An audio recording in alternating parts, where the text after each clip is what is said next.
Saludarles como cada lunes por la mañana en este espacio del Instituto de Administración Pública del Estado de México, administrándonos con el IAPEM.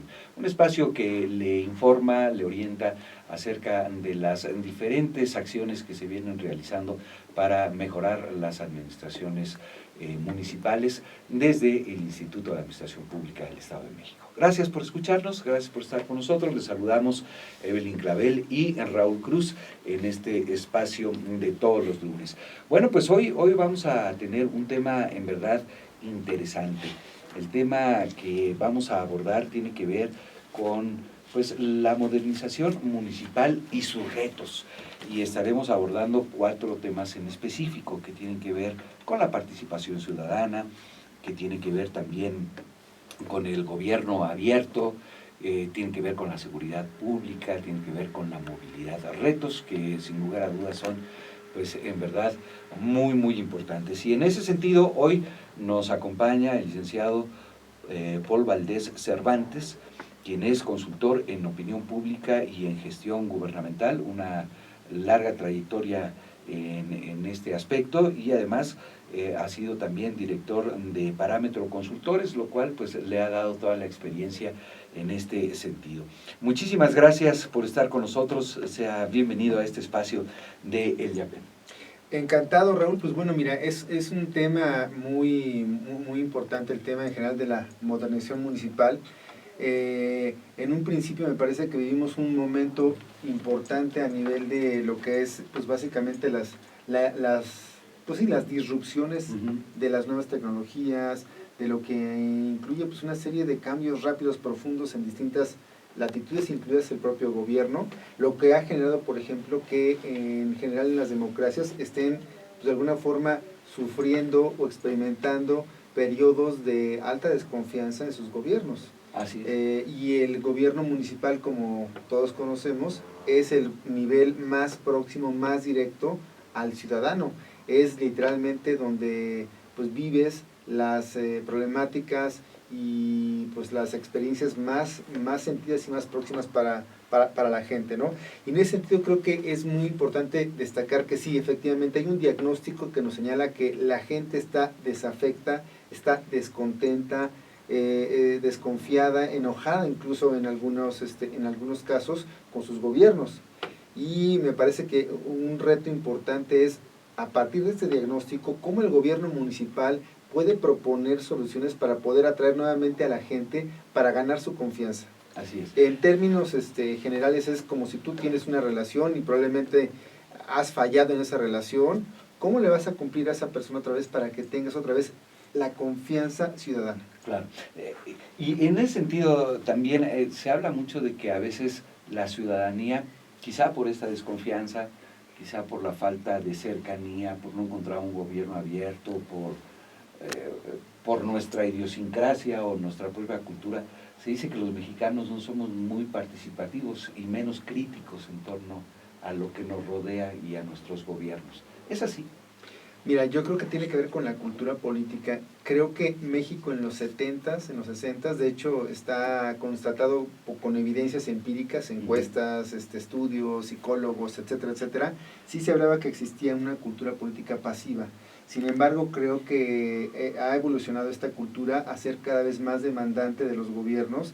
Incluso creo que pues podría también señalarse que estamos de alguna forma así más atentos a lo que está pasando junto con los cambios en las tecnologías, lo que ha producido que, por ejemplo, hoy a lo mejor cosas que en el pasado eran inadvertidas, como por ejemplo un escándalo de un político o el error de un gobierno, hoy en día con las redes sociales y con todas las tecnologías pueden ser viralizadas en segundos. Y eso evidentemente genera una presión muy alta para los gobiernos para que estén atentos ante este tipo de situaciones y provoca también del lado positivo pues una ciudadanía más crítica, más demandante. Del lado negativo, pues quizás también una ciudadanía que está también expectante o con una sobreexpectativa muy alta de lo que se pueda cumplir y que definitivamente no se va a poder. Hay cosas que los gobiernos municipales no pueden hacer y que la democracia no puede hacer, pero la expectativa es demasiado alta. Por eso digo que son cosas positivas, pero también son cosas al final negativas, porque esa capacidad del Estado es limitada, no la puede cumplir en todo momento todas las demandas de la población, pero la población está pensando que sí se puede, entonces es un choque de expectativas. Yo creo que sí se puede y la realidad es que no se puede. Claro, y bueno, también estas nuevas tecnologías de pronto pues son muy valiosas, muy útiles en este sentido, porque se da una apertura más, se puede escuchar incluso mi voz, ¿no? Yo protesto por esto, yo me organizo con mis vecinos, etcétera, etcétera. Pero también tiene la parte negativa en el sentido de que pues, se puede convertir en una herramienta que pueda ser utilizada no de manera ética para perjudicar, ¿no? Incluso, bueno, con todo este debate de las fake news o noticias falsas, también la gente se va de bruces pues, porque consume cosas que no son necesariamente apegadas a la realidad. Pero fíjate, a mí lo que me gustaría resaltar en este caso para el gobierno municipal es que al final del día, con este diagnóstico tan crudo y tan a lo mejor tan oscuro, puede haber algunas propuestas de solución importantes de parte de los gobiernos municipales, como es, por ejemplo, la modalidad de presupuestos participativos. Esto quiere decir que una parte pequeñita del presupuesto total, es decir, a lo mejor del 100%, a lo mejor el 3%, el 5% de, por ejemplo, Toluca, yo recuerdo en los fines de los 2005, 2010, empezó a tener prácticamente, fíjate, en el 96, recuerdo, tenía 400 millones de pesos al año de ejercicio presupuestal. En el año 2000 llegó a 1.200, para 10 años después, 2012, 2014, llegó a tener prácticamente 2.600 millones de pesos de ejercicio presupuestal anuales. Bueno, de eso a lo mejor el 3% que pueda ser destinado a obras que la gente pueda decidir qué se va a hacer con ese dinero.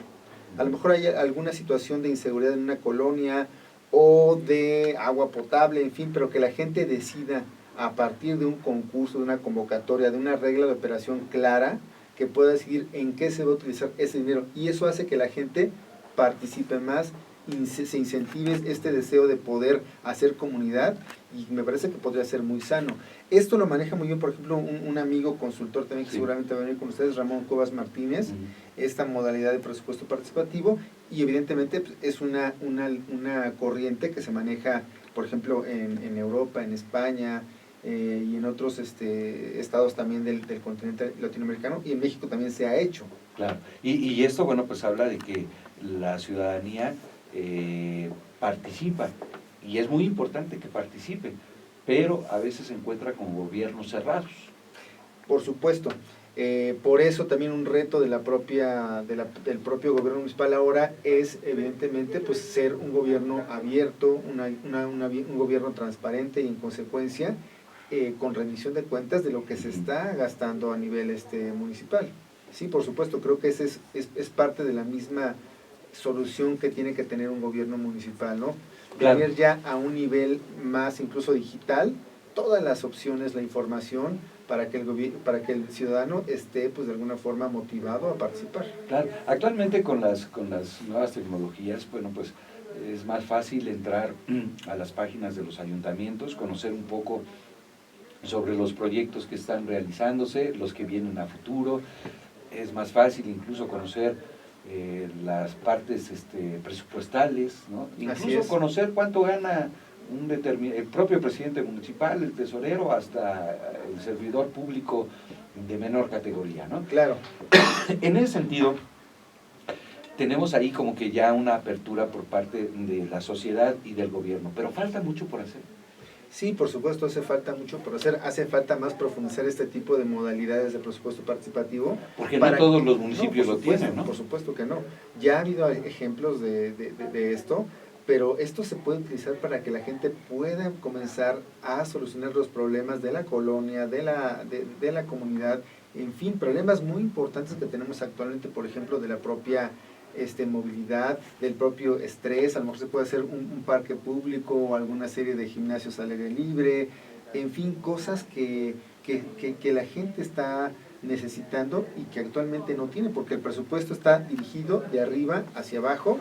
Se va a hacer este tipo de acciones durante el año y no hay manera de que pueda cambiar, y el presupuesto participativo es una modalidad, como lo dice, donde el ciudadano interviene de una forma directa y donde puede decidir qué quiere hacer con ese dinero. Claro, y ahora que hablas de movilidad, pues seguramente que los ciudadanos tienen mucho que opinar en torno a este tema, que es uno de los grandes retos, pues yo diría que de todos los municipios del país, ¿no? Sí, en general del Estado, mira, tú lo ves, o sea, ¿cuánto tiempo te tardas en llegar a tu trabajo? Preguntémonos como radioescuchas, hagamos cuentas, ¿cuántas horas de nuestro día consumimos en el transporte público o privado si tienes un automóvil? O pues literalmente, fácilmente, bueno, depende de cada caso, pero pueden ser de menos una hora que pudieras a lo mejor aprovecharla en otros aspectos importantes que genera, finalmente el tiempo es dinero, Claro. El tiempo son recursos. Incluso, bueno, hay Y casos el en nuestro también. Estado de México, como municipios de Ecatepec, Naucalpan, en fin, que, bueno, literalmente tardan 3 a 4 horas diarias consumidas, incluso hasta más tiempo, para ir a trabajar a la Ciudad de México, y que definitivamente estos aspectos de movilidad no están siendo concebidos por nuestros actuales gobiernos. Y bueno, aquí mismo en el Valle de Toluca, ¿no? Si vives entre Metepec a Toluca, literalmente son 25 o 30 minutos. Si tienes que ir al cine y vives en Sinacantepec, tienes nada más un cine ahorita. Tendrías que trasladarte hasta Metepec para poder venir al cine o Toluca. En fin, son cosas que se tienen que valorar porque finalmente son recursos y es dinero que la gente está invirtiendo, y que a lo mejor si tuvieras un diseño de ciudades más acorde a hacerlo de una forma más, a lo mejor pensando en este tipo de aspectos, podrías ahorrar muchos recursos, y el gobierno tiene que pensar en eso definitivamente ya desde ahorita para poder generar una movilidad más, pues, más beneficiosa, digamos, para el ciudadano común. Sí, hay gente, ahora que hablas de la zona de Ecatepec, ¿no? Hay gente que dice, tengo que despertar a las 4 de la mañana para llegar a mi trabajo a las 9 de la mañana, ¿no? Son 5 horas de trayecto. Y si salgo a las 6, llego a mi casa a las 11, ¿no? Entonces, voy durmiendo en el camión, con todo lo que puede ocasionarme esto. Y es un gran reto, tú como pues asesor, ¿cómo lo ves? ¿Cómo empezar a hacer estos proyectos, ¿no? Donde la sociedad pueda participar, pueda opinar, pueda pues hacer una reingeniería de todo lo que sucede, ¿no? Porque pues hay quien vive en el norte y trabaja en el sur, y para llegar del norte a sur tiene que hacer 3 horas. Mira, yo creo que hay que aprovechar los recursos con los que contamos en nuestra época que estamos viviendo actualmente. Incluso todos sabemos que los propios teléfonos tienen ya récords o registros de dónde nos movemos.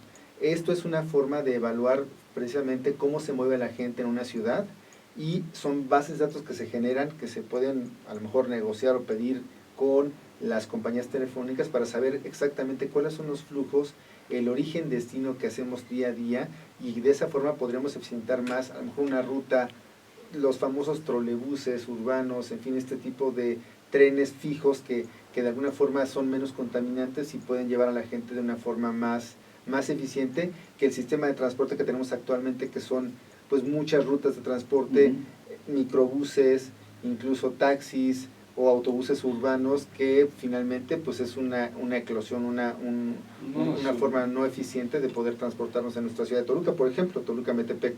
Sí, igual en el Valle de México, ¿no? Es algo similar. Entonces yo creo que hay que hacer estudios muy serios. Hay profesionales de ingeniería del transporte que nos pueden decir exactamente qué hacer ante esta situación, y yo creo que es finalmente estar abiertos y estar acordes a la época que estamos viviendo, ¿no? O sea, esto es una herramienta, los teléfonos inteligentes, hay que aprovecharnos de estos datos para poder eficientar nuestros procesos de transporte. Claro, y bueno, pues pensar en un transporte eficiente, como decías, ¿no? De pronto no contaminante. Digo, ahora tenemos otro problema que se deriva con el otro tema utópico que vamos a tocar, ¿no? Uno de los mayores delitos que estamos viviendo actualmente es el robo en transporte público. Así es, la seguridad. Entonces, es otro grave problema. Y que va de la mano, ¿no? Por supuesto, todo está conectado, ¿no? Creo que en buena medida nuestros gobiernos en general, y somos parte de ellos porque somos parte de esta sociedad, hemos pensado más en remediar las consecuencias y los efectos de los problemas que los orígenes. Y creo que ese es justamente un tanto, tenemos que regresar a ese tipo de, pues sí, de pensamiento, ¿no? ¿Cuál es el problema raíz? ¿Qué es lo que está generando esto? La seguridad, ¿en dónde invierte actualmente el presidente municipal? Pues normalmente se le ocurre comprar nuevas patrullas, nuevos armamentos, nuevos uniformes, pintarlas de otra manera, pero estamos dejando otra vez las causas del problema. Estamos quién dejando sabe si soluciona, el origen del problema. Probablemente no lo va a solucionar, los efectos no solucionan, los efectos palían, ayudan a reducir un tanto las cosas, pero no van a solucionar. A lo mejor tendremos que estar pensando en una nueva ruta de movilidad, a lo mejor, no sé, otro tipo de aspectos que vayan justamente a la raíz de los problemas, pensar no tanto en los efectos, más bien en las causas de los problemas. Y la causa de la seguridad, como todos sabemos, pues es multifactorial, efectivamente, ¿no? Tiene que haber una buena economía, tiene que haber bienestar, tiene que haber una cultura también de la prevención del delito, y en ese sentido creo que actualmente se destina más, evidentemente, a lo que se ve, a lo que es visible, que también tiene que ver, y es importante, por supuesto, tener una policía bien vestida, con un buen porte, con las respeto, pues. Claro, que dé respeto, sí, por supuesto. Claro, pero fíjate, es bien importante todo este análisis que de verdad en México, pues como nunca, está viviendo un problema de inseguridad verdaderamente grave, ¿no? Y alarmante, muy alarmante, incluso pues ya con voces de otros países, ¿no? Todos sabemos lo que está sucediendo. Estamos llegando a una situación verdaderamente crítica, donde, desde un punto de vista personal, me parece que el problema es la impunidad.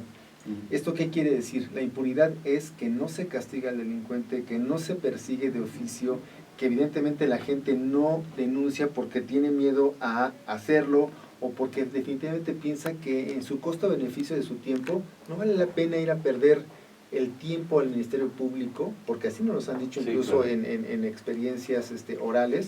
O sea, es que no tiene caso, o sea, ya me robaron mi celular, no voy a ir a perder 2 o 3 horas de mi tiempo en el Ministerio Público porque sé que no se va a solucionar gran cosa, y a lo que mejor no se va a perseguir, y a lo mejor tengo amenazas.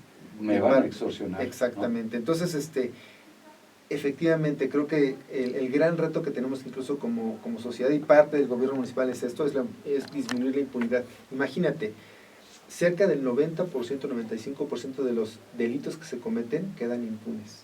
Solamente el 5% se persigue de oficio, se llega a castigar al delincuente, llega a ver, a lo mejor se llega a resarcir lo robado o recuperado. Así es. Pero estamos hablando que el delincuente común y corriente tiene el 95% de probabilidades de que no le pase nada. Esto es un incentivo perverso para nuestra sociedad, porque nos habla de lo mal que estamos en este sentido, y tenemos que tenerlo muy claro y muy prioritario. Tenemos que aplicar el Estado de Derecho, se tiene que aplicar la ley. De otra forma, estamos dándonos un tiro en el pie a cada rato. Sí, bueno, estamos viendo las consecuencias, ¿no? Así es. De lo que durante décadas y años se dejó de hacer y que pues hubo una gran impunidad, y aquí están los resultados. Que este tipo de delincuentes al final del día, como están en esta vorágine, terminan mal. Eso sí, claro, eso es un mensaje para ese tipo de personas. Eso es cierto. Terminan mal porque a la vuelta de 1, 2, 3 van a terminar siendo castigados, o van a terminar lamentablemente pues muertos. Muertos, sí, decíamos el que a hierro muere. Así es. Sí, sin embargo son reciclables, eso es el problema. Pues sí, y parte de nuestra responsabilidad es eso, ¿no? Pero yo creo que el gobierno municipal puede hacer mucho, por ejemplo, en el tema de la prevención del delito. En generar un capital social justamente de esto que decíamos, que si hay desconfianza, ¿cómo puedo empezar a promover cosas o acciones de tal manera que yo pueda conocer más a mi vecino, que pueda sentir confianza de la gente? Pues primero hay que conocerla, porque verdaderamente no nos conocemos en muchas ocasiones, a no ser que seamos de colonias donde nacimos y crecimos desde hace 2 o 3 generaciones, se conoce la gente, pero en los nuevos fraccionamientos la gente llega a vivir y no conoce al vecino de al lado. Y no le habla a veces. No, sí, claro, porque no sabes quién está al lado, no lo conoces, pero creo que en ese sentido el gobierno municipal puede hacer mucho para fomentar este capital social de confianza, de conocerse, de saber quién eres, de fomentar reuniones, en fin, de tal forma que puedas ser un buen vecino y que puedas confiar en tu vecino, por lo menos en el de al lado. Claro, y bueno, la confianza con el policía de a pie, ¿no? El que va en la calle, el el que puede ser nuestro amigo, ¿no? Al que puede saludar, que antes se hacía. Pero ahora no, ¿no? Bueno, decías, ¿tú qué quieres ser de grande? Quiero ser policía. Ahora creo que bombero. O bombero, ¿no? Digo, bombero todavía sigue siendo una labor muy socorrida por los niños para querer ser de grandes astronautas, pero creo que ya policía como que está muy desprestigiado, ¿no? ¿Qué hacer? Ese es uno de los grandes retos. ¿Qué hacer para que, primero, entre ciudadanos nos tengamos confianza, solidaridad, nos veamos como pues integrantes de una sociedad? Y luego, ¿qué hacer para retomar esa confianza con la policía, ¿no? Hay que invertir recursos en ese tipo de policías, nuevas generaciones que puedan estar con valores diferentes a la generación anterior. Decía un viejo dicho que el policía viejo es viejo porque no se mete en problemas. Pero lo decían pues una forma muy pues astuta, claro, de seguir viviendo, ¿no? Pero maquiavélica, ¿no? Sí, exactamente, pero al final del día creo que sí se requiere mucho invertir en ese tipo de óptica de seguridad ciudadana, en policía de proximidad, y es uno de los grandes retos de nuestros municipios en el Estado de México, ¿no? Que volteen los ojos a ese tipo de aspectos, sin dejar de hacer lo que se está haciendo, ¿no? Que efectivamente pinten la cromática de las policías, contraten más elementos, pero también hay que equiparar y hay que compensar. Sí, de pronto como que nos preocupamos más por el maquillaje, ¿no? En ese sentido, pues destinamos recursos, ¿no? Por decir, pensamos que el número nos va a fortalecer, y es cierto, ¿no? Entre muchos se habla de cuántos policías debe de haber por habitante y qué escasez tenemos, eso es cierto, pero hay otras aristas, hay otros aspectos que también tienen que tocarse y de manera muy profunda, ¿no? Como esto de la impunidad, cómo poder generar entre los elementos de policía un verdadero compromiso al servicio público, a ser policía, una verdadera ética, y cómo protegerles, ¿no? De todas estas tentaciones, y ya no tentaciones, a veces obligaciones, o son obligados por los propios delincuentes para traicionar sus principios como policías, ¿no? Sí, así es. Lamentablemente así ha pasado, es el diagnóstico que tenemos, por eso es muy relevante que podamos profesionalizar a nuestras policías en esos aspectos. Y el gobierno municipal, fíjate que en algunos momentos yo escuchaba a presidentes municipales que no, pero es que sabes que no es mi responsabilidad. No, sí es tu responsabilidad.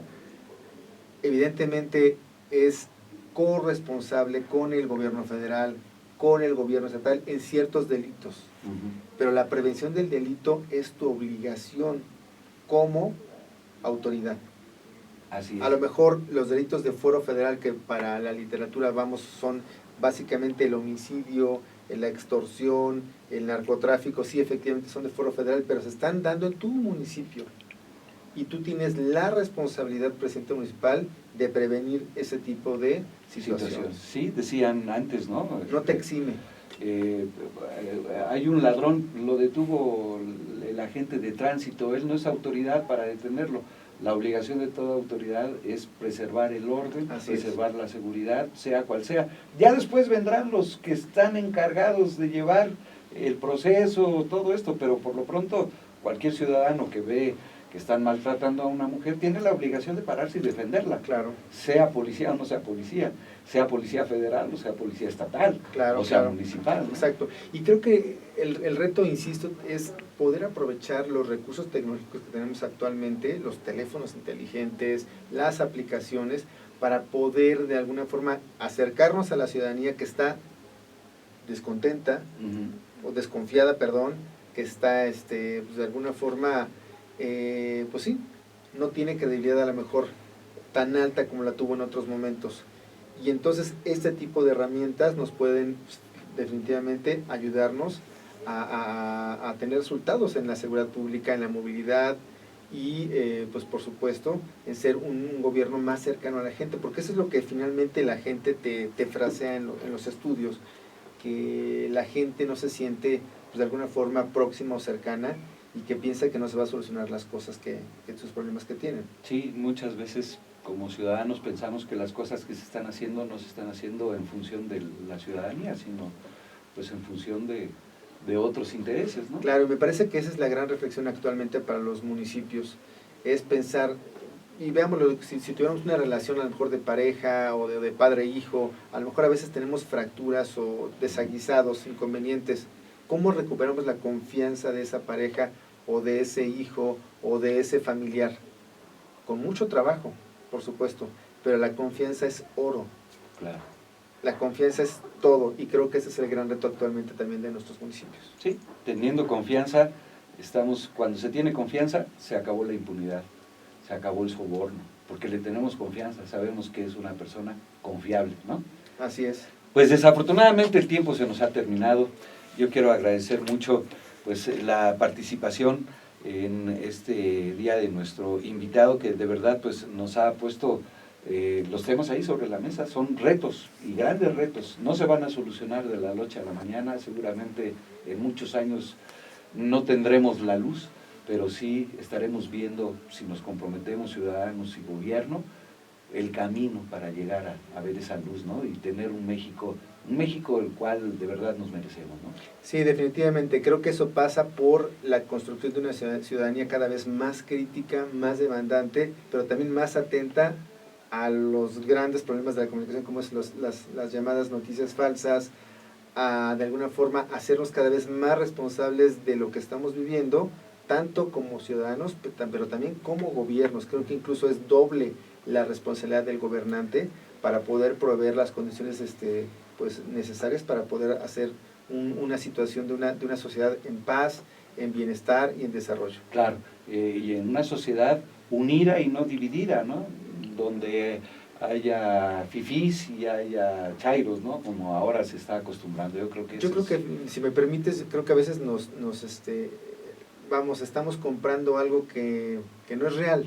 Somos hombres libres, somos mexicanos, somos personas que quieren lo mejor para su ciudad, para su municipio. No somos ni eso ni lo otro.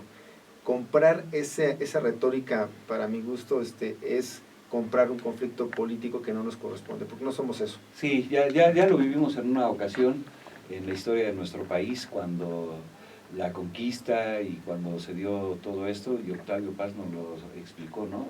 Ni eres español ni eres indígena, eres mexicano, ¿no? Y así tenemos que ser todos los mexicanos unidos. Muchas gracias a nuestro invitado de hoy, el licenciado Paul Valdés Cervantes, consultor en opinión pública y en gestión gubernamental. Muchísimas gracias. Encantado. Un saludo a todos.